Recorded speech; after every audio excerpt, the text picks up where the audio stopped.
Alright guys, time for part 3 of Hazel and conversion. It's been requested of me to do slightly longer videos explaining in a little bit more detail exactly what I did, so I'm going to try to do that on this one. So I went ahead and prepped, stripped the floors of all the surface rust and painted them today, and I'm going to start at the beginning and kind of work my way through what I did. First step was using this cup wheel on my grinder, which I highly suggest that you get.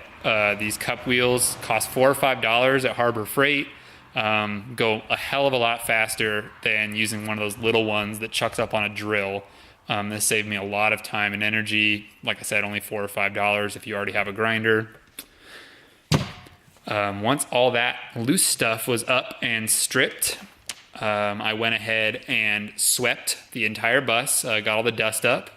And then I put some vinegar in a spray bottle and I went around and I sprayed any of the areas that looked as if they were still rusty, had any rust stains, but no flaky stuff left, but just the stains.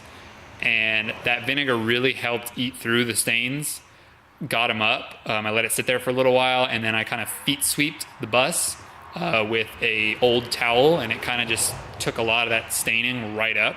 So that was a good thing to do. After that, I went ahead and cleaned everything one more time to get as much dust as I could off of everything.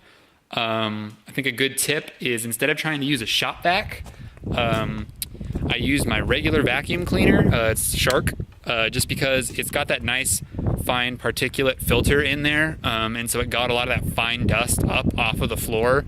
Yeah, you're gonna have to clean that after you use it, but I think it worked a lot better than a shop vac.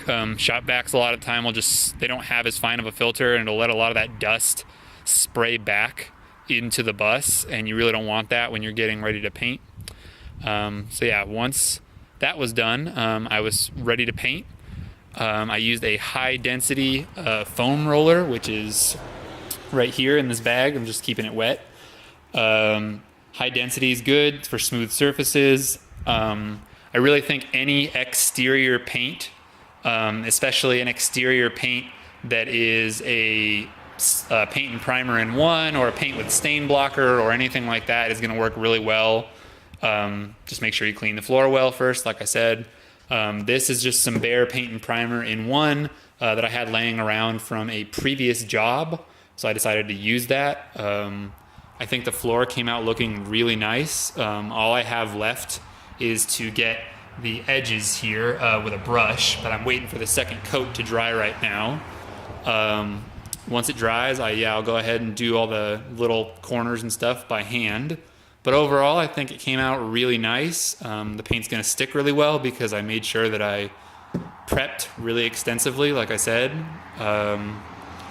So yeah, that's where I am, and I'll keep you guys updated.